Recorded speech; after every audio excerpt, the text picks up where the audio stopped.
நம்ம லைஃப்பில் நிறையா பேர் சொல்லி கேட்டிருப்போம், இல்லை நமக்கே சில நேரம் தேவைப்பட்டிருக்கும். இந்த க்ளோஷர் அப்படின்னு கேள்விப்பட்டிருப்போம். ஸோ க்ளோஷர் அப்படின்னா என்ன?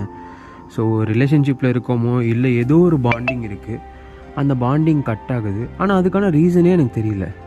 நல்லா பேசிகிட்டு இருந்தோம், திடீர்னு கட் ஆகிடுச்சு.